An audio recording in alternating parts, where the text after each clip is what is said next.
I relate, man. I can relate. When I still drank, man, I was a big fan of Jaeger bombs and stuff. That was, and I could stay up all night. That was way before I became a fan of just like Jaeger by itself. By the bottle. Okay, let's move on. All right, what's your biggest, or who is your biggest musical inspiration and why? My biggest musical inspiration. You know, I've been asked that question a lot too. Mainly it comes in the form of who your biggest influences.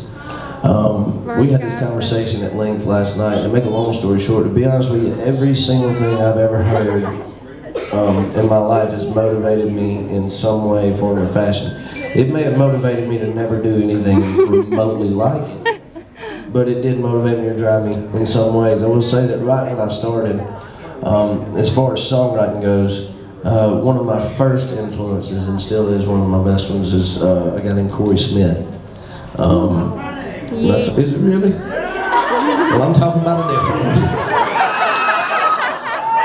one. If you ever get a chance to look him up, that's one of the first guys I ever went on like a college tour with. We were playing the college students and stuff. And, you know, the first time I heard his record, it was, you know, I'd heard a lot of songwriters, but I hadn't heard anybody that really painted a picture with words like that and wrote about their hometown and made it, you know, I guess, talk specifically about things like highways and streets and still made it understandable for everybody else and appealing to everybody else wherever you were at. So, you know, plus he was from my hometown, so that helped. Yeah. What you got, sweetie? Am I mama's boy? Hell yes. Yeah, my mom's my angel, man. She, I swear to God, her and Jesus are like that. She, I heard her cuss once in my life. I was working at a feed store, and when you work at a feed store, you dip. That's like what you do. You have to. And I came home. I was probably 14 years old, and I walked by her in the house, and she said, "What's that in your teeth?" So I said, "I ate a damn brownie before I left for work." She said, "Come here, you little shit bird. What's in your teeth?" And at that point, I'm like, "Oh, you cussed. I ain't in trouble. You need to go pray." Then you can talk to me about dipping. Cuss is 10 times worse. Go ahead, sir. Both of you. Yes. We don't know where yet. Well, actually, we do know where. You'll find out. We'll let you know. It's actually pretty badass. It's gonna be fun. Awesome. What kind of vehicle do you drive? What is your license number? I drive a Ford Raptor.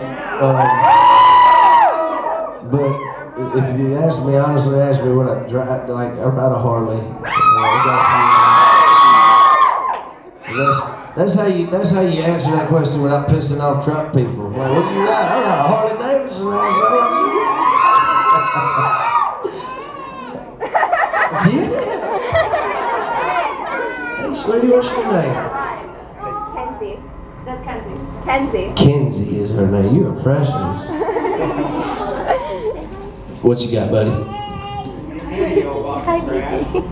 That was a big part. How they changed a lot in my life.